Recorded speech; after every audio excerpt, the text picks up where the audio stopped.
guess this is our cue to get started. Welcome, and thank you for showing up for this talk. I know we're up against some serious competition. My name is Kees Leune. I'm the Information Security Officer over at the Delphi University, which is New York, Long Island area. And with me is Adam Dodge. Hi, I'm Adam Dodge. I'm the Information Technology Security Officer for Eastern Illinois University, which is rural Illinois. And we'll be basically doing a talk on information security in higher education. The driving force for this talk was whenever we go to places, we hear, oh, you're at the school. You don't have to worry about security. Actually, we do, but for a lot of different reasons. Let's set the stage a bit. Anyone here has any of the 3 or 4 letter acronyms behind their names? CISA, CISM, CISSP, stuff like that? You do. Okay, good. So risk management, protect intellectual property, all those kinds of good things must sound very familiar to you. You must know that there is a separation between an information owner and an information custodian. You got to know that there is a default deny policy on the network. Nothing gets done without explicit approval. That you are able to keep your employees accountable for the stuff they do. Great rules, but unfortunately in higher ed they typically do not apply or do not work. Which makes our environment a little bit more challenging than a typical corporate environment. We have interesting users, to possibly use the understatement of the year. We have people who are curious by nature, able and willing to break stuff, and yet cannot really be held accountable for it because that's what they're supposed to do. How else are you going to learn that something breaks until you actually do it? Every sysadmin that I know has had a few oops cases in his life where executing that one command and suddenly everything is silent. And there is one thing that I absolutely dread, and that is a silent system administrator, where suddenly the typing will stop and the talking will stop and the music goes off. And he gets up and walks over to his boss and says, oops. Oops is not good, especially in an IT environment. At the university, we have a little bit of a different situation. We have a lot of administrators, but we also have a lot of local users that have high privileges on their own machines, and sometimes even on departmental machines. The key players in higher ed are staff, faculty, students, administration, parents. Most companies don't have to worry about the parents of their clients. We do. Government, and of course a lot of third parties. Let's start out by how we are not different from a lot of the environment that you're used to working in. Administration are the people like me who don't have much to do with teaching or education or research, but we keep the place going. We make sure that bills get sent out, that they are paid, that people are employed, people are screened. In that, a university is just a normal business. Our job is to make sure that the university runs and that it's still there a year from now. We don't have anything like special privileges. We have our machines, we do our job, and that's about it. Faculty is a little different, and we'll see why they're different further down. But they're the ones that provide the education and the research. Students, well, who hasn't been a student? Students are, most of them at least, or well, some of them, are curious by nature. They're learning things, they're doing stuff that they should be doing, and sometimes stuff that they should not be doing. And there's the parents of the students who are typically paying for that student's stay at the university. And they have a legitimate interest in some of the things that are going on, but at the same time there's a lot of legal requirements that we may not be able to give them a lot of information that they do need. Government and third parties we all have to deal with. At the university, some terms that you'll be hearing regularly are the provost, who is basically the boss of faculty. The provost is in charge of teaching and research. The registrar is typically the person who deals with student educational records. She makes sure that your grades get recorded, that he or she, in our case it's a she, that your information is up to date. She is typically the data owner of student educational records. We have some issues in higher ed. Oh, by the way, if there's questions, jump in. First of all, intellectual property. In the case of faculty and students, most of the time, the university does not own the intellectual property.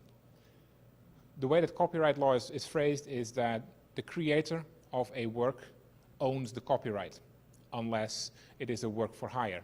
So basically, you were hired to create something, then the person paying you, or at least hiring you, owns that copyright. In higher ed, that is not the case. Well, that is the case, but 9 times out of 10, through some collective bargaining agreement or additional contracts, universities sign over any and all rights to faculty members. So, as an information security professional, where we are taught to protect the university's, the organization's intellectual property, at the university, that is really only the administrative information. The faculty owns their own stuff.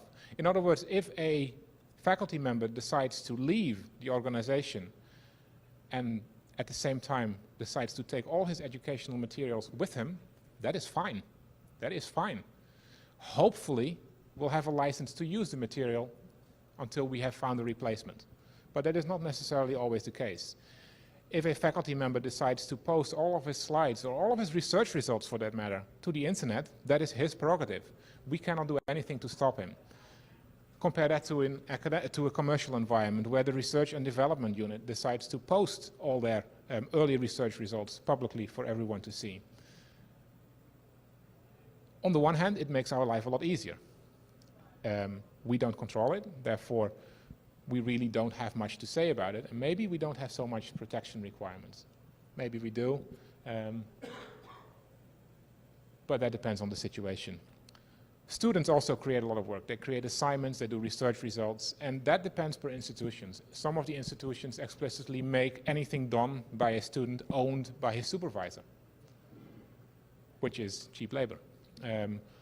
Other institutions will allow the students to retain that copyright themselves.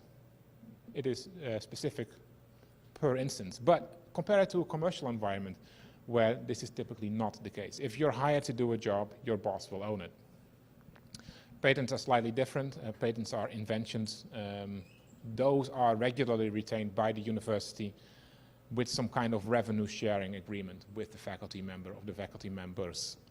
So where we say protect the organization's intellectual property, we will still do that as information security professionals in higher ed. It's just that we have a lot of owners of that information throughout our organization, and they decide what the rules are and not us, which is interesting every now and then.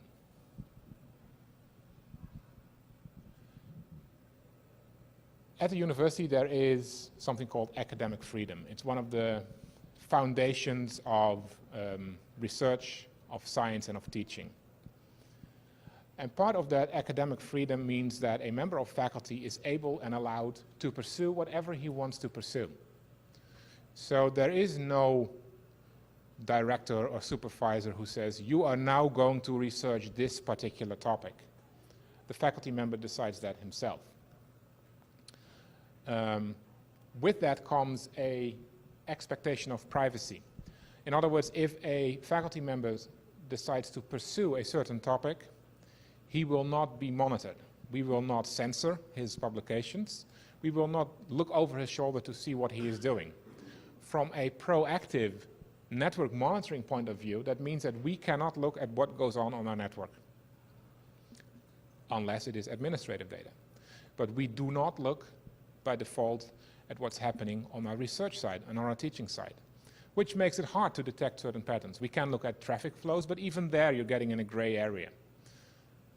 Of course, there is always the matter of a policy where you can state, you know what, if we think something is going on, we can open up an investigation, but that is a very sensitive topic to a lot of faculty members. So yeah, the freedom of academic pursuit does grant faculty members a reasonable expectation of privacy. In other words, we will not look at what they're doing on our network. Tenure, another thing. Accountability. If an employee does something, you can yell at him and add consequences. A tenured professor you can yell at, but he can shrug it off. You have to be making a very, very strong case for a tenured professor to be really in trouble.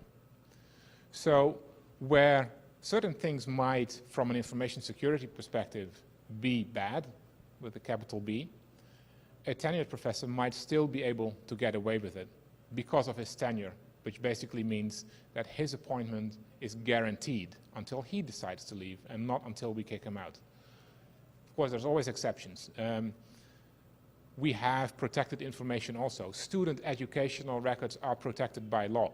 You cannot just publish the fact even that a student is taking classes at a university, let alone grades for a certain thing, for a certain class, to anywhere in the public. And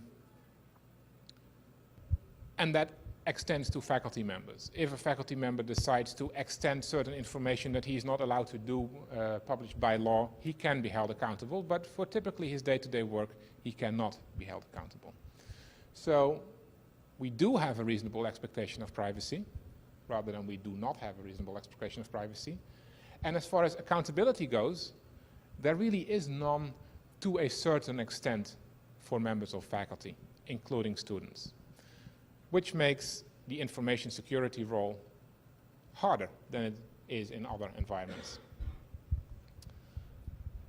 Yeah, take it.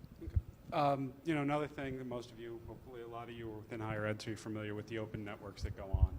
A lot of universities have high-speed networks and large bandwidth connections, you know, to serve the mission of the university, the research goals, the educational goals.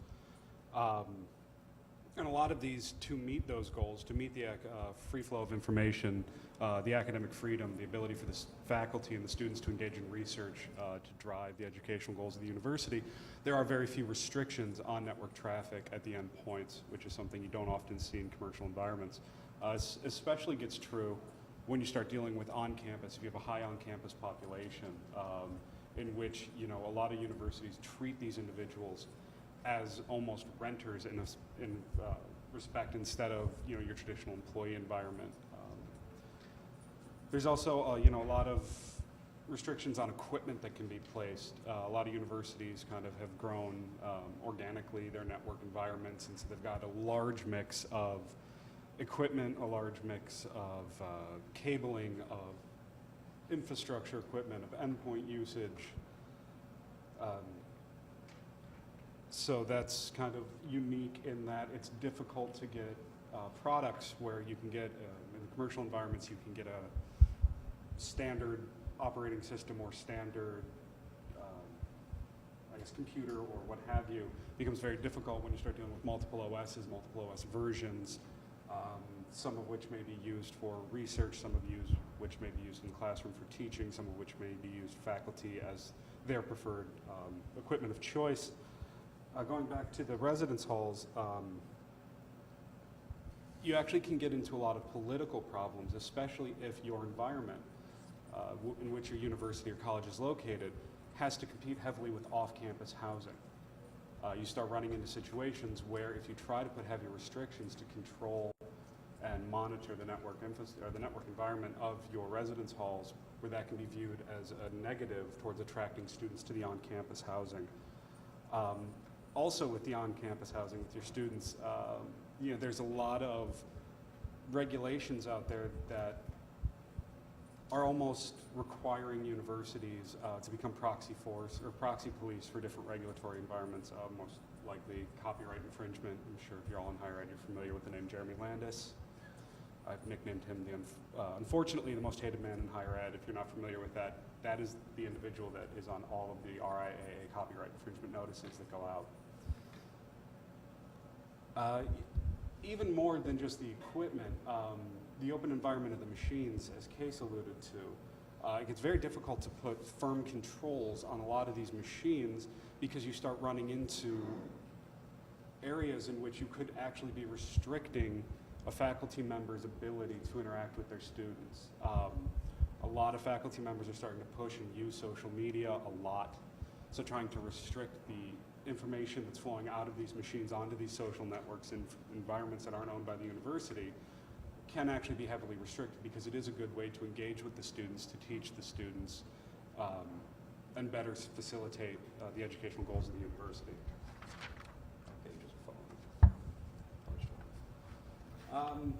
Another issue is a lot of universities, larger universities in particular, they have a decentralized environment, whereas you have a central IT infrastructure, but then a lot of your different schools will have their own IT staff running their own systems.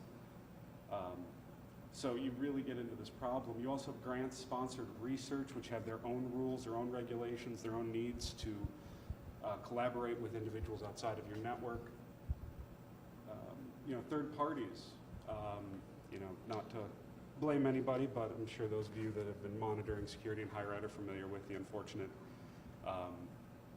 SunGuard higher ed laptop that was stolen that affected, I think at last count, I had monitored it, I think it was around 20 different schools, which is the consulting arm of trying to have them help build their WebCT, or their banner systems, which is ERP. If you're not familiar with it, it's just an ERP system.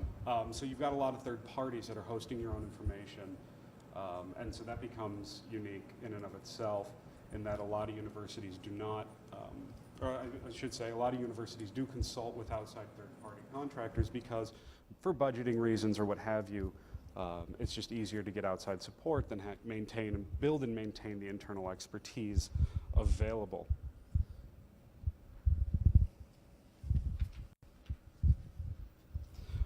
Okay, so here's some lessons. Both Kees and I our roles are relatively new at our universities, so these are some of the lessons that we've learned. First one, obviously know your customer. That's one every information security professional is familiar with. There are really three distinct groups that you mainly have to worry about in higher ed, that being students, your faculty, and your administration. And really one of the goals is each of these groups has different accesses to different information, so that really has to be handled uniquely, and each must be handled differently. So just to kind of walk through these, when dealing with the administration, most of your administrative, your officials are worried about security. They're all worried about the security of the data. The problem is that a lot of them don't fully understand the risks that are involved. So when dealing with these individuals, one of the best ways to do it is to clearly lay out the facts, lay out the risks, lay out the environment, give them as much information as possible. One thing, but absolutely don't lie to them, because that can, FUD can be a powerful tool, but I don't recommend it because it can come back to hurt you. One of the things that I like to do is look at what other schools are doing, especially similar schools, perhaps neighboring schools that have the same type of environment as you do. Kind of look at the laws, develop contacts with these people.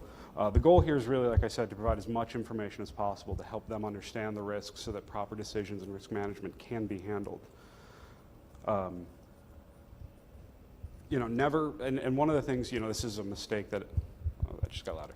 This is a mistake that I've been known to make in the past, is when you do approach these people with these risks, with your concerns, of course, always come to them with a concrete solution in mind. You don't garner a lot of support with your administrative staff if you just walk up there with, hey, this is a problem, it needs to be fixed, and they say, what do we need to do? And you just kind of shrug and walk away. When dealing with faculty, faculty are, I like dealing with them.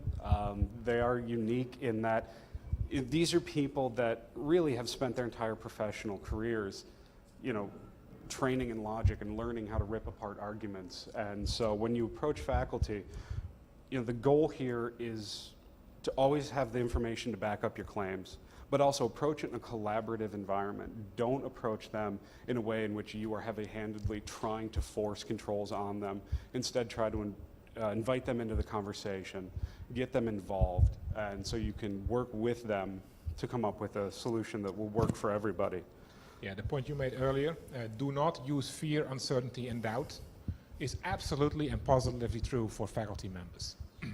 As soon as they get the feeling, and I'm one of them, actually, as soon as we get the feeling, I should be saying then, that you are trying to scare us into a certain thing, you will lose our attention, and you cannot hold us accountable anyway. So when you go there, don't try to scare people into doing things. Try to explain to them that there is a risk. Maybe the risk isn't all that big, but it is something that must be addressed, whether that is from a regulatory point of view, whether it is from an internal policy, or whether it just makes good sense in the end. A lot of people working in higher ed, especially on the administrative side, don't necessarily believe it, but faculty members are humans too. Yeah, I know. It might be new, but in that case, that would be the headline for this talk. Faculty members are humans too. And in the end, they want to do a good job. Their impression of what a good job might be might differ from what is yours. But one sure way of not getting their buy-in is by telling them what to do. Most universities, faculty is self-governing, which means that the administrative side of the shop does not tell the academic side what to do. The fact that they're self-governing means that they have a lot of freedom, but it means also that they have to take a lot of responsibility. And as long as you explain to them what that responsibility is that they have to take, most of them are actually willing to do it. It might take a while. You will have spent a lot of time talking to them, providing them with facts, providing them with logic.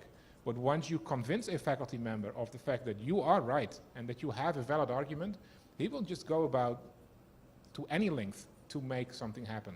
So yeah, it takes a lot of time to deal with them because you cannot tell them what to do. You have to convince them what to do. But once you have done that, you have an incredible strong buy-in. And of course, the last group is the students. And I mean, you know, you kind of get the feeling that the students just don't care. They just want their internet access, and they don't want to have to jump through hoops. They don't want to have AV. They don't want to have to, you know, make sure their machines are clean. They just want full, unfettered access to the Students internet. are like politicians. 4 years from now, they're gone. Yeah. You know, luckily, that is changing. I've seen it change. A lot more students are becoming more aware of information security risks. And so they're willing to, as long as it's explained to them why they're doing, you know, why these rules are in place, and as long as it's made clear to them up front why it's being done. I've had great luck with a lot of our students, talking to them about various issues that we deal with. And the one thing that you have with students is that you do have leverage, because in the end, we are the ones giving them their final exam and their final diplomas. So that also helps. All right. So, you know, as Kees talked about before, you know, information security has really no place in a traditional academic environment, in terms of what the actual goals of your academic environments are, be it the free open exchange of information. So, you know, really what our colleges, they're places of learning, they're places of exploration, they're places of research. You know, these kind of intellectual discussions that that are ongoing are really central, and that's the goal. And so trying to put a lot of heavy restrictions on that and a lot of monitoring on that becomes very, very difficult. You know, and also for those of you that do have residence hall networks, they are unique challenges. They are de facto renters. That's what they are.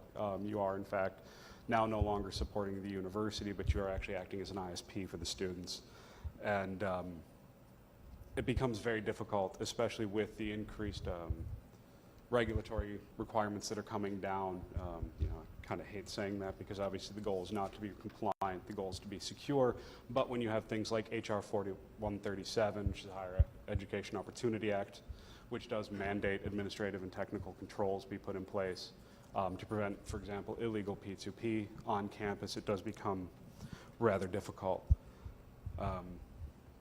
However, you know, the goal of restrictions that you do have to put in place don't necessarily have to be the limitation on the exchange of information. It really should be the securing that exchange of information, and that's one of the best ways I've found of approaching it. You know, it's about protecting the institution while at the same time ensuring that that free flow of information can continue uninterrupted, and in a manner that protects the information being distributed as well as the individual's ability to distribute that information as they wish, because like Kees said, a lot of times they are the owners of that information, so they do get to make the decision on how they want it sent out. Yeah, academic freedom. I mentioned it before. Faculty members are self-governing. That means that they can choose whatever research they want to pursue. They cannot be censored. You cannot look over their shoulder. And of course, I'm stating these things a little stronger than in practice they usually are, but this is what it comes down to. If, as an information security professional or a networking guy, you see a problem on your network and you start looking into it and you start capturing some data, you'd better be sure that you're in a covered position, that you know that you can do this. There have been plenty of situations where faculty members learn about this, where there is some form of network monitoring going on, and there is a major upheaval within an institution.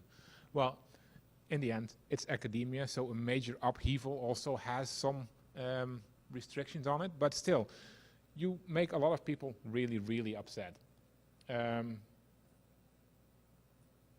We have academic freedom, and that's actually one of the next points that we're trying to make.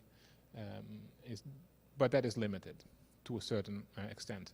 The other point is that we made, and that is something that you have to keep in mind, is that the university typically does not own a lot of that copyright or of the patents or whatever intellectual property you may have. And that is a problem. The copyright laws have something called fair use, which means that you can use certain copyrighted materials for teaching and education, but using some copyrighted materials does not include whole chapters of a book. So where that protection is there to protect faculty members, at the same time, it is also our role, unfortunately, while it should really be much more of a role of a legal team, to explain to them why they cannot do certain things, why you cannot just take a book and copy it and hand it out to your students.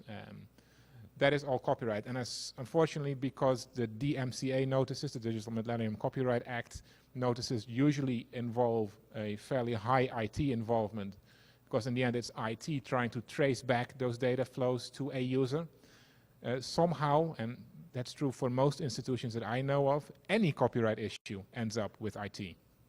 Whether it is copyright infringements by users or users that feel that their copyrights are being infringed on. My perspective is much more copyright in either way is not an IT problem. Copyright is a legal problem or a legal feature, however you want to call it, but it is something that legal affairs should predominantly be worrying about, and we can assist them with it, but unfortunately that is not always the case in higher ed.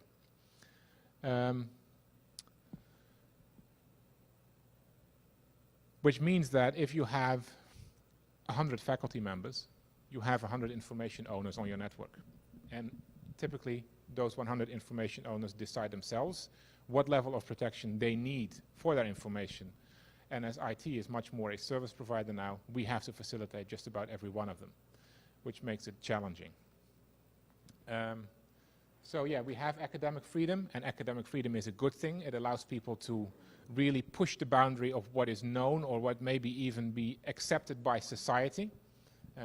That is how some of the major improvements have been made, because the faculty members were protected and because they could push those boundaries, but at the same time it also imposes a lot of restrictions and a lot of problems for us who worry about what can you do with our networks as far as acceptable use goes. But we also have a lot of business data, and in that case higher education is not a unique environment. There's a whole lot of regulations that we have to worry about, and most people aren't aware. Higher education has to comply with something called FERPA, which is something that's fairly well known.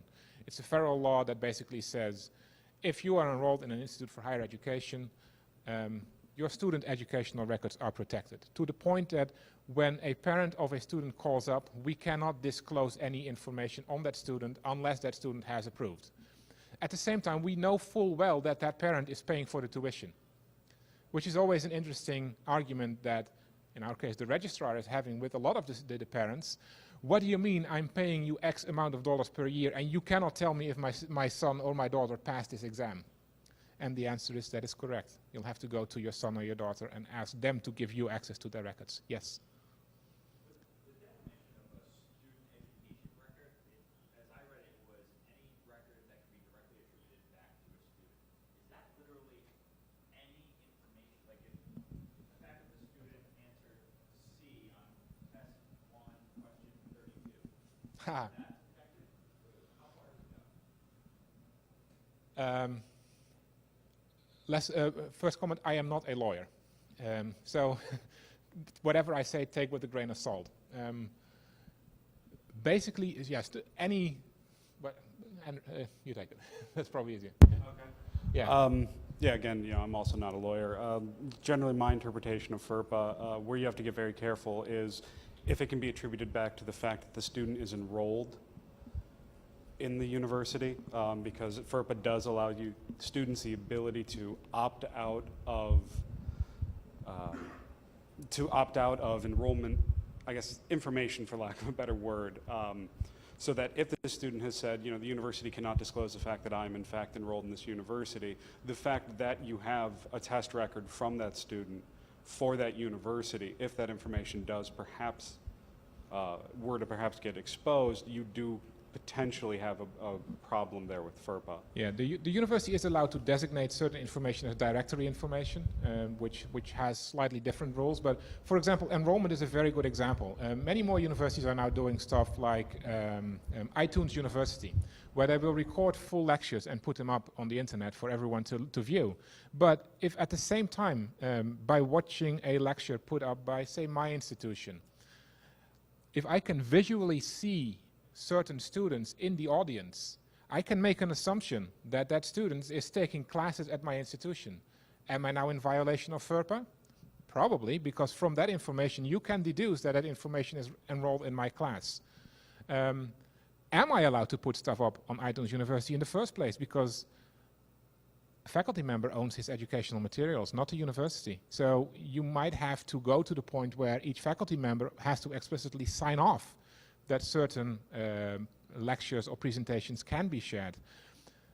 Very often faculty is organized in unions. So you might be able to play this through a collective bargaining agreement, but anytime you make a change to a collective bargaining agreement, that's not something that goes very fast. Well, that is another common factor in higher ed, because everything has to be done by consensus, and especially everything on the faculty side of life, nothing goes very fast. But once it's there to stay, because nothing goes very fast, even changing things that you were trying to implement. So back to that business data. Universities do business, especially private universities, make their money from only a few sources. Tuition is one of them. Endowments and grants are typically the other large factor of money coming in, although recently that doesn't seem to be happening very often.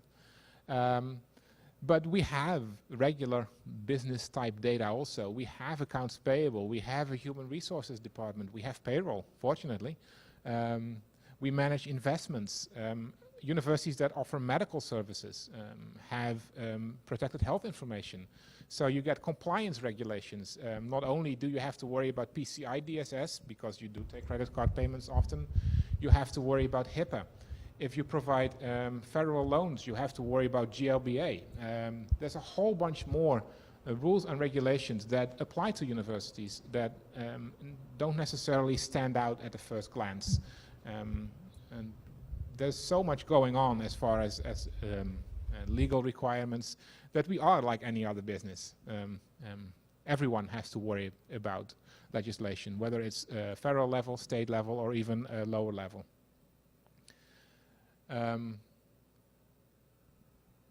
Large number of non-academic regulations must be met. Yeah, we just basically mentioned that. Balance, guidance, and control. Yeah. Yeah.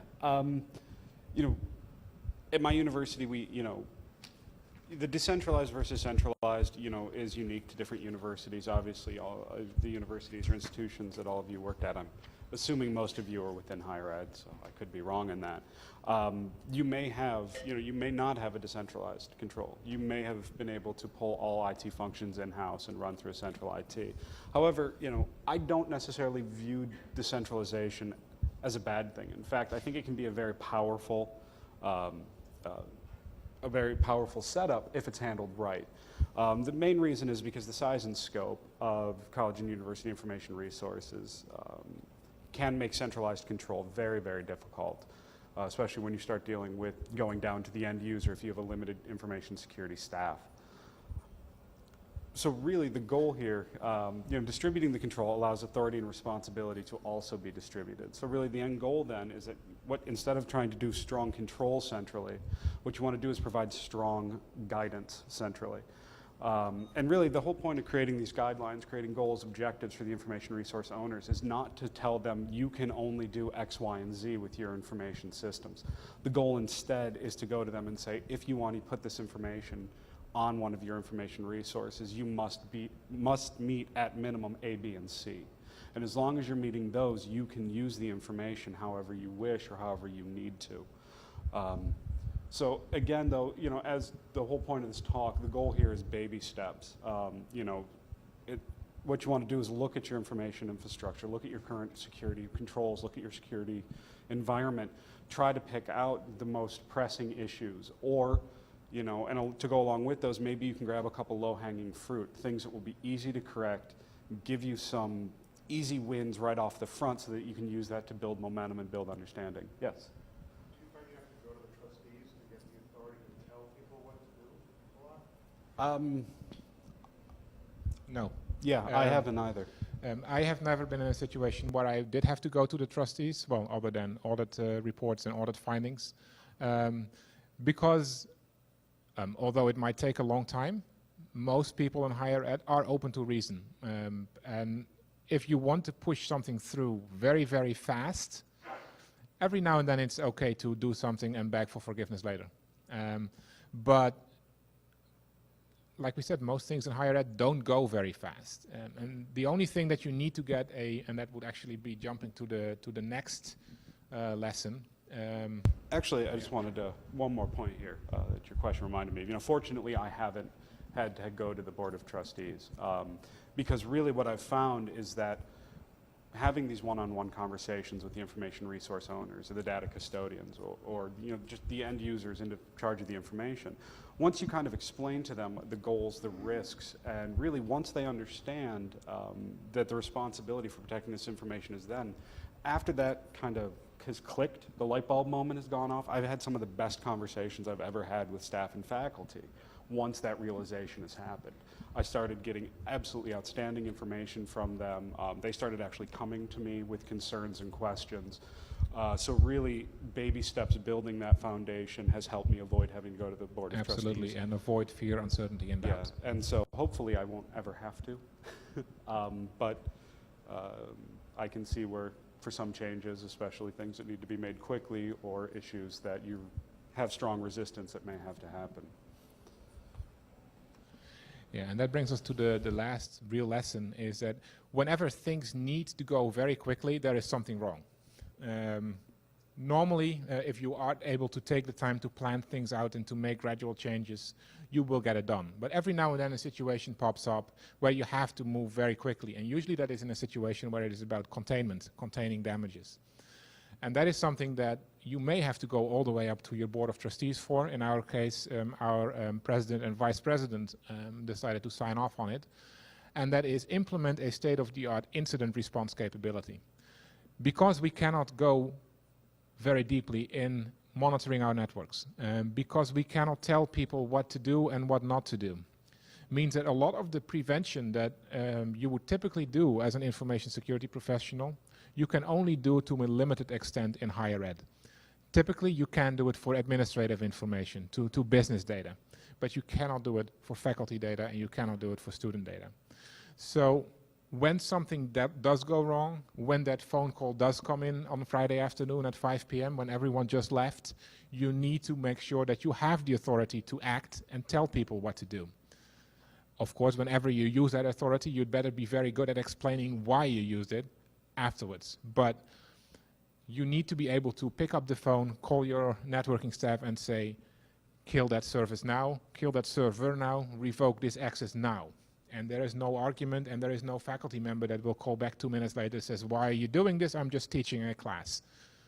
But at the same time, you got to remember that for a lot of universities, teaching that class is their core business.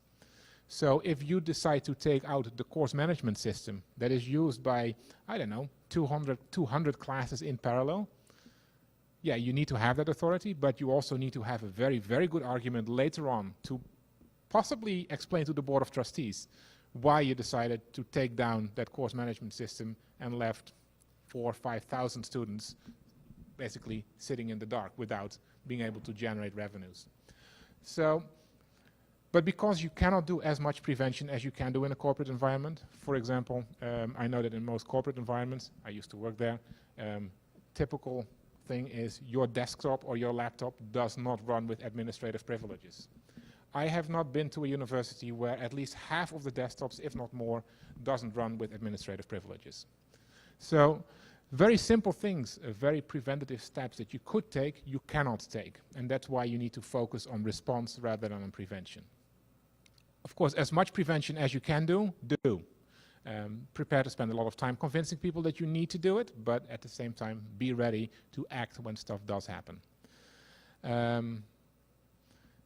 Form some form of a computer security incident response team, even if that is just a team of one that calls in people as they need it.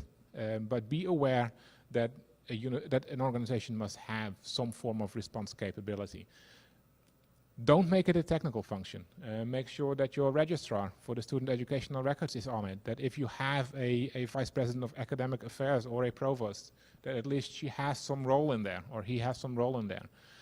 Make sure that everyone is represented on it. If you have even a student senate, you might not give them an active role, but you should at least establish some context ahead of time that you tell them about it, keeping in mind that they may not be able to relay a lot of the information, but it has helped me in the past where we had incidents that would affect a number of students, where I would call up this guy in the student senate and say, hey, you know what, this is going to happen. If you hear anything back from other students, reassure them that it's okay and that we are working on it. Because very naturally, students will listen to other students much more than they will listen to some help desk person or to a system administrator over in IT. So get that computer security incident response team labeled and give them the authority that they need to act quickly, but at the same time have them realize that acting quickly might have implications and that they need to be ready to defend those decisions.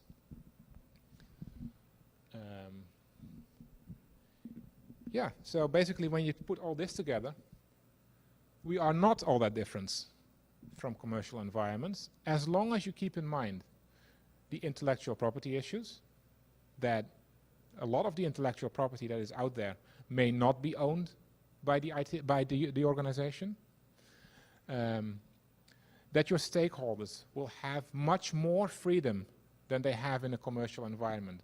So don't come with need to know, least privilege, separation of duty, no reasonable expectation of privacy, because that will only apply to a very small section of the university, typically the administration or a certain level of administration only. Your faculty won't be affected by it, your students won't be affected by it, and those are the people that make up the vast majority of your population. Those are also the people that bring in the money in the end, so those are also a consideration.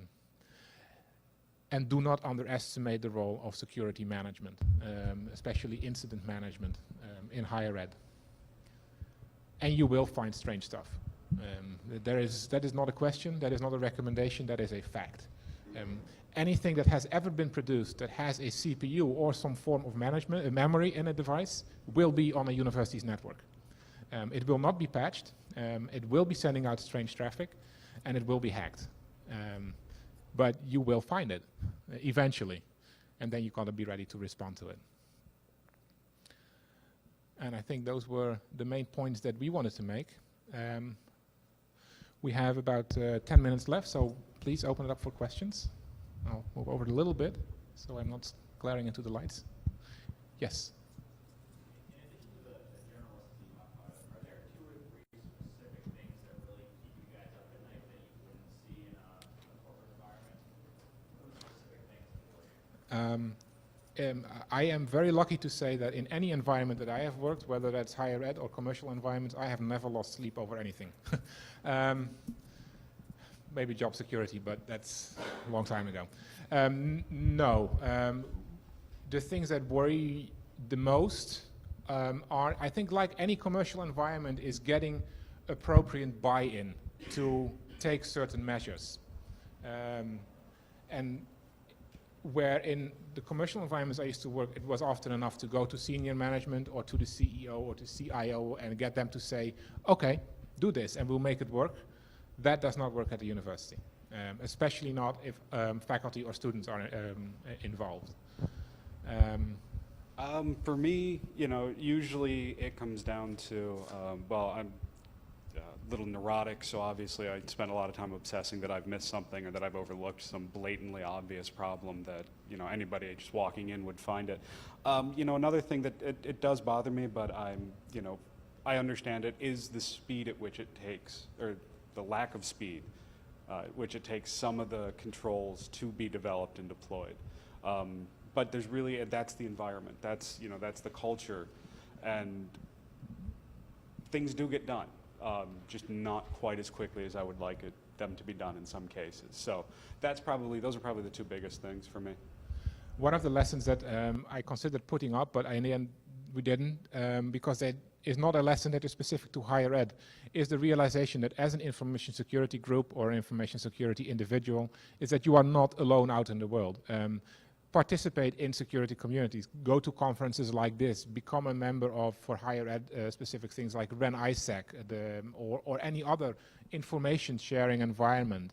If you can afford it, sign up for FIRST, the Forum for Incident Response and Security Teams.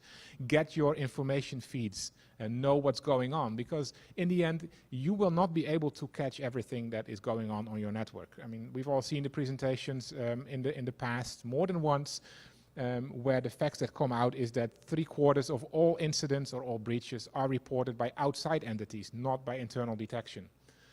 And unless you are open and willing to take those reports, I said there's a lot of interesting stuff on your network, and amongst that interesting stuff is a lot of bad stuff. And a lot of that bad stuff will be found by external entities. Play a role and be open to listen to the rest of the community and give back. Don't just sit there and take in information, but if you see stuff going on, even if it's something mundane like the 10th port scan originating from the same IP address, just do a favor, shoot out an email and report it back to someone.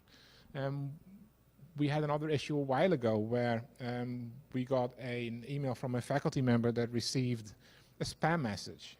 Well, how many do we get? Tons. And this guy, this time he took particular offense to it because he interpreted it as hate mail.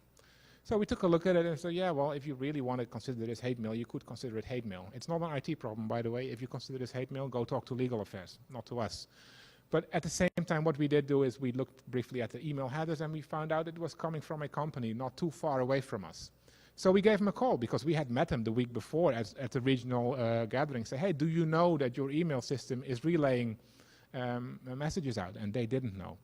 And they had just acquired another small company where their machine was misconfigured and on their network. And just by picking up that phone and giving them that call, they were able to basically take down that system that shouldn't be using anymore. They were able to stop an email run of 10,000s of emails going out every hour. And just that little gesture that you make, which does not take any effort, picking up the phone and calling someone for 5 minutes is not something that will break your day. But being active in the community and give back, that is something that will make not only your organization better from a security point of view, but it will make the whole industry better, I think. Yes? Do you do anything interesting regarding information classification? You have university private data. Yes. Private data, We do. One of the first things that I did, both Adam and I came into a position that did not exist before we came on board.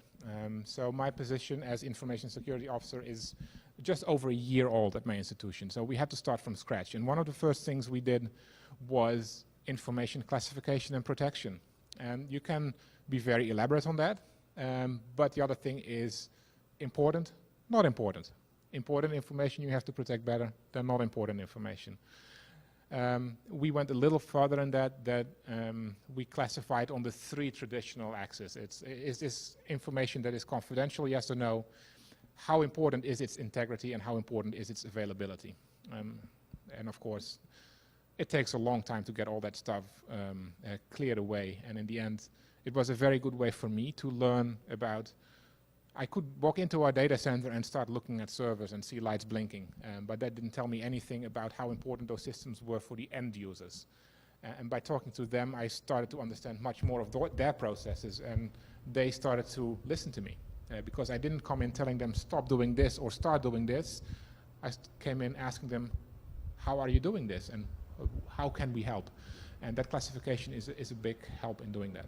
Yeah, we're actually engaged in a kind of a new server agreement between the different departments and colleges and the central IT that will help us do this, help us assess, just because there are just so many boxes out there that aren't controlled by central IT. So we've actually split it off a little bit further than the three, just so that when it's basically a form that gets filled out every year, just that the departments or the colleges will tell us what the box is, what it's going to be used for, and then what types of, who we need to contact if there's a problem, and then what types of information are on there. And the goal there is then to use this, see how this information outside of the centrally controlled systems are being used, are being stored and protected, so that we can take additional steps and have additional conversations. That classification, for example, allowed us to do a small, we call it a hot site, but it's really a very big name for a very small room, but to duplicate certain important systems on site and get some stuff done, because everyone agreed that if this system would be down for 4 days, it would be really bad, not just a little bit bad, but really bad. And the other point I have to make is that my organization is highly centralized in IT. So we have one IT office and we do everything for the whole organization, whereas Adams is a little more decentralized. We have three. We have the central IT, we have the group that is responsible for the smart classrooms and the labs, and then we have, then the library. So actually we have four. The library also has their own staff, and then we also have each individual college has their own tech. So kind of creates some challenges. Any more questions?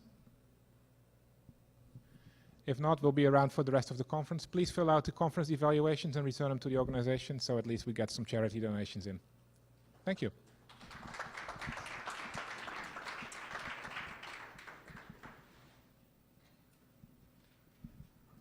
Mine doesn't fit in there. Yours fits there. Right.